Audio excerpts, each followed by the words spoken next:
Olá, pessoal. Eu sou a professora Rosana Cruz e hoje estudaremos teto de gastos. Esse é um tema muito importante, principalmente para analisar contexto econômico. É um tema que representa um ponto sensível na política governamental e, inclusive, já levou uma presidente ao impeachment.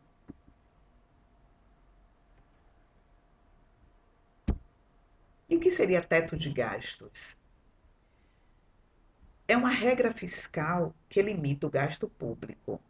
Lembrem que os governos eles precisam viver à base de orçamento público. Então eu tenho um orçamento governamental que é planejado antes do exercício. Então no ano anterior eu faço um planejamento, eu tenho um orçamento dos meus gastos e o governo precisa evitar gastar mais do que arrecada. Para evitar que esses gastos continuassem a sendo, porque encontramos em outras gestões gastos maiores do que foi orçado, foi estabelecido um teto de gastos. Então, ele é uma regra fiscal que limita o gasto público. A regra determina que o gasto máximo que o governo pode ter é o equivalente ao orçamento do ano anterior, corrigido apenas pela inflação. Lembra vocês que normalmente fazemos uma análise de gastos anteriores e fazemos reajustes não só pela inflação. Utilizamos também outros índices que já estudamos, INPC, IPCA, para fazer algumas correções. No caso do teto de gastos, dos gastos públicos, a correção se dá apenas pela inflação.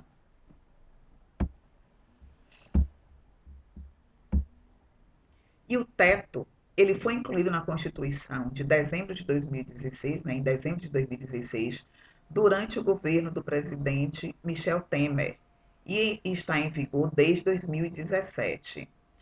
Esse teto ele deve durar 20 anos. Então, desde 2017, a gente vai acrescentar até chegar a 20 anos de existência.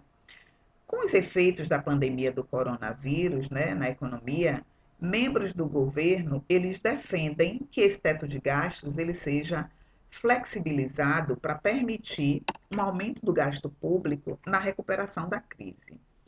Deixa eu detalhar essa informação para vocês. Então, esse gasto, ele foi contabilizado, ele foi verificado num orçamento que foi realizado antes da pandemia, antes desses gastos que o governo tem realizado hoje, seja na área da saúde, seja na área de benefícios sociais. Então, ao utilizar a renda para conseguir minimizar as dificuldades que a população tem encontrado com a pandemia, o governo ele tem aumentado o gasto público. Isso quer dizer que poderá acontecer ou já pode estar acontecendo um aumento mais do que planejado do gasto público. E aí existe uma discussão entre aqueles da equipe econômica que acham que o governo tem que manter o teto de gastos que foi planejado e aqueles que acham que, já que estamos numa situação excepcional, que é uma situação de pandemia, que esse teto seja flexibilizado. Quem tem acompanhado o noticiário deve ter visto que o ministro da Economia, ele é contra essa flexibilização. E ele lembra que já existiu impeachment de presidente por não respeitar esse teto de gastos.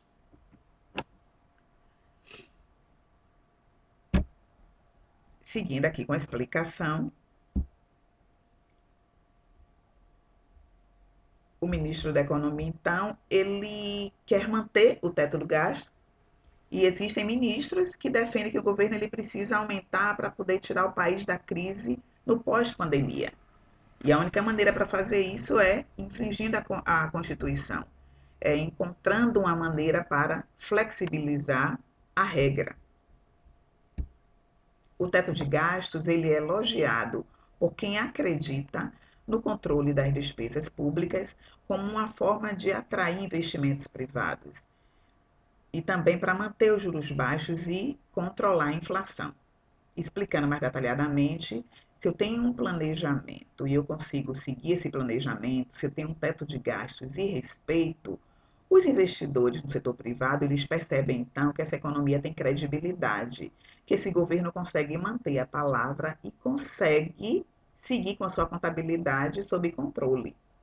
Uma outra vantagem também do teto de gastos sendo respeitado é que eu consigo manter juros baixos. E qual é a relação existente entre juros baixos e teto de gastos? Quando eu percebo que existe uma elevação na taxa de inflação, por exemplo, e que começa a acontecer um dano à economia, eu vou precisar adotar uma política macroeconômica. A depender da política macroeconômica, eu posso ter que mexer nesse teto de gastos.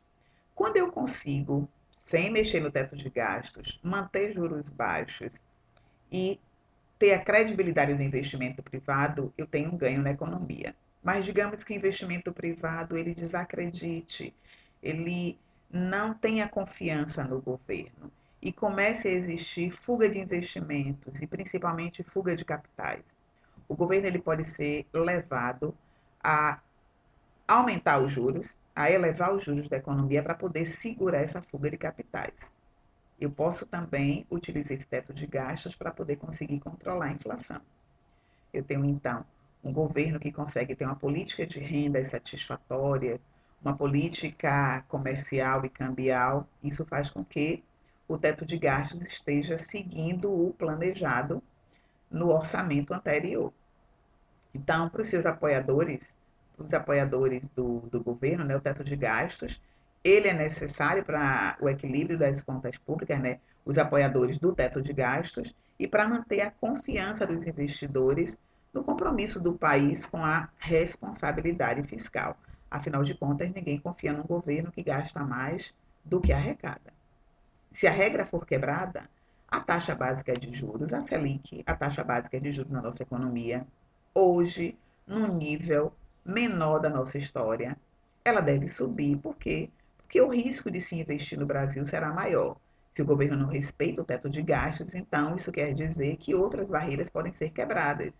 Então, tem um risco de elevar essa taxa, porque, acontecendo fuga de capitais, uma das soluções adotadas é elevar a taxa de juros.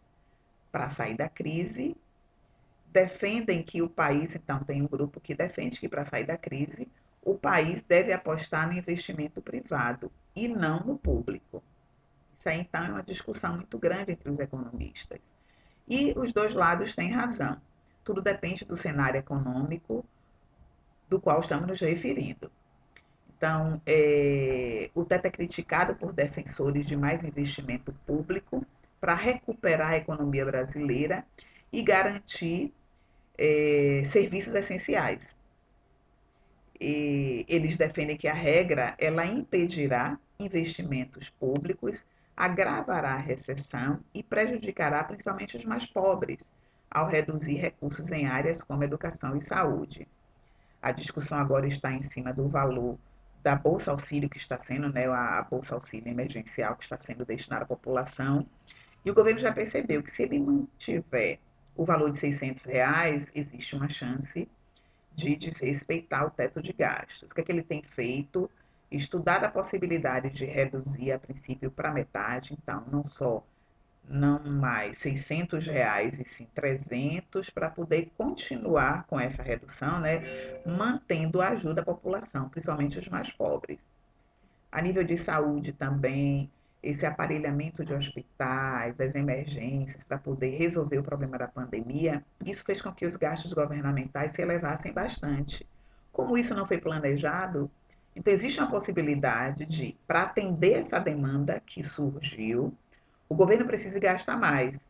É por isso que os que criticam a existência do teto ou a manutenção do teto durante esse período, segundo eles, essa regra precisa ser quebrada para poder possibilitar os investimentos públicos, para poder possibilitar a ação governamental. Como o bolo do orçamento, ele tem o mesmo tamanho sempre e algumas fatias necessariamente crescem todo ano, né? Sobretudo com os gastos com a previdência, sobra um pedaço cada vez menor para os demais gastos, inclusive com a educação. O que quero dizer com isso? Então, eu tenho um orçamento. Vamos imaginar que é um bolo. E com todas as fatias. Esse orçamento, cada fatia vai ser representada para um gasto governamental. Só que esse bolo ele está sempre com o mesmo tamanho. É muito difícil para o governo ele conseguir adotar uma política fiscal satisfatória que faça com que ele arrecade mais e que ele possa mexer nesse orçamento. Então, como essas fatias sempre crescem, sobretudo com os gastos da Previdência, lembrem que a nossa população está envelhecendo, que uma quantidade maior de pessoas vai precisar utilizar do regime da Previdência, então sobra um pedaço cada vez menor para os demais gastos, incluindo saúde e educação. No contexto da pandemia, em que o desemprego disparou e houve um prejuízo de várias empresas, críticos também dizem que é necessário gastar para fazer obras públicas e gerar empregos para tirar o país do prejuízo mais rapidamente. Então, além desse auxílio emergencial, o governo, para poder ajudar a reduzir essa crise que está acontecendo no desemprego, essa taxa de desemprego elevada, então o governo teria que fazer obras públicas que assim ele geraria emprego, ofertaria mais empregos à população para poder conseguir tirar o país do prejuízo. Essa é uma das possibilidades. Também tem aqueles que criticam o teto porque limitar o gasto público, mesmo quando a economia vai bem, com o crescimento do PIB, o Produto Interno Bruto e o aumento da arrecadação, segundo alguns, isso é uma coisa que não tem sentido, porque se eu tenho um desempenho maior do produto interno bruto, se eu tenho um aumento na receita governamental, essa limitação do gasto acaba de uma certa forma prejudicando, porque lembrem que esse teto ele é calculado com base no orçamento do ano anterior e corrigido apenas pela inflação. Então, um aumento da arrecadação não poderia ser usado para subir o gasto. Então, é por isso que alguns criticam dessa forma. Vocês estão percebendo que as críticas são as mais diversas possíveis. E é difícil chegar a um bom senso, porque, ou a um consenso, digo. Quem poderia imaginar que aconteceria a pandemia e o governo seria obrigado a lançar mão de um recurso emergencial? E se o governo não fizesse isso, o dano na economia seria muito maior, porque essa massa de desempregados, eles, de uma certa forma, seriam levados também até ajuda governamental, porque eles se enquadrariam, por exemplo, em um benefício que é liberado pela Previdência chamado de BPC-Loas, que é para pessoas que estão em condições que seriam quase que consideradas como de extrema pobreza. De qualquer maneira, o governo seria obrigado a gastar. Então, mesmo que ele não criasse o auxílio emergencial, essa equipe, esse grupo de pessoas que está fora do mercado de trabalho, que foi prejudicado pela pandemia, eles iriam buscar esse benefício assistencial continuado. E como é calculado o teto de gastos a cada ano? A base de cálculo são os gastos do Estado no ano anterior, excluindo o pagamento dos juros da dívida pública, as transferências obrigatórias para os estados, municípios e Distrito Federal, gastos com eleição, dinheiro injetado em estatais e repasses para o Fundeb, o Fundo de Manutenção e Desenvolvimento da Educação Básica. Em seguida, como eu já tinha dito, esse valor é corrigido pela inflação. Qual é o índice usado? É o IPCA, o Índice de Preços ao Consumidor Amplo. Ele é acumulado em 12 meses, encerrando em junho, então de junho de um ano a junho do outro. Com esse acumulado, com esse índice, temos a correção do valor do teto de gastos. O que é preciso caber dentro desse limite? Então, tem um teto de gastos, o governo vai ter que respeitar esse teto de gastos, e o que é que vai caber dentro desse limite? Despesas obrigatórias e despesas opcionais, que são chamadas de despesas discricionárias.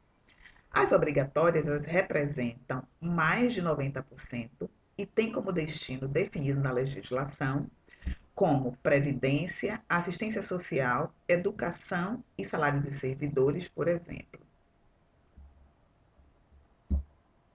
As despesas discricionárias são aquelas que podem ser escolhidas pelo governo e representam principalmente investimentos públicos, como obras, infraestrutura, aquilo que o governo faz para gerar emprego e também para ajudar no desenvolvimento da nação. Para quem vale o teto de gastos? O limite de gastos ele vale para a administração federal e não vale para municípios, estados e Distrito Federal. Também há um limite de gastos específicos para os seguintes órgãos federais: o Poder Executivo, o Senado, a Câmara dos Deputados, o Ministério Público Federal, o Tribunal de Contas da União, a Defensoria Pública da União. Até quando vale essa limitação? Segundo a emenda constitucional do teto de gastos, a emenda 15 de 2016, a limitação dos gastos públicos, ela vale por 20 anos, ou seja, valerá até 2036. Aqui eu vou deixar uma tarefa de fixação para vocês.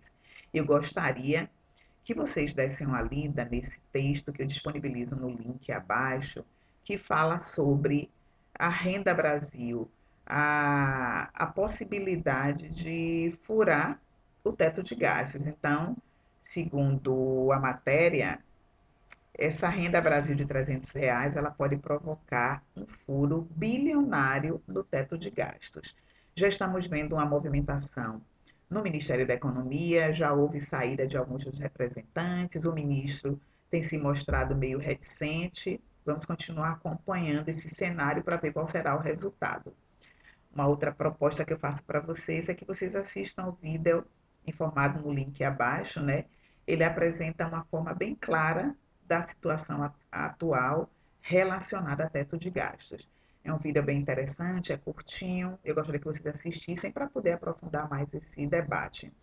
É muito importante esse tema porque, à medida que a gente começa a entender o que aconteceu com o impeachment da presidente Dilma e agora com essa situação que o presidente Bolsonaro encontra, veremos que é muito difícil a tomada de decisões, principalmente quando o fator que leva o governo a lançar mão nesse capital, sendo ele acima do que foi planejado, ele precisa ser levado em consideração qual é o cenário econômico.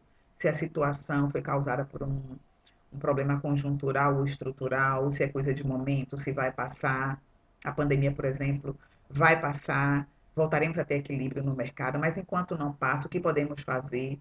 E se o governo não ajuda a população, essa massa de desempregados, essa massa de pessoas sem rendas, que podem vir a ser pedintes e procurar o Estado de uma outra forma. Então, o governo precisa impedir que isso aconteça. O governo precisa também ajudar as empresas para que as demissões não aconteçam, para que as pessoas consigam manter o laço com seus funcionários e a assistência governamental não seja tão requisitada.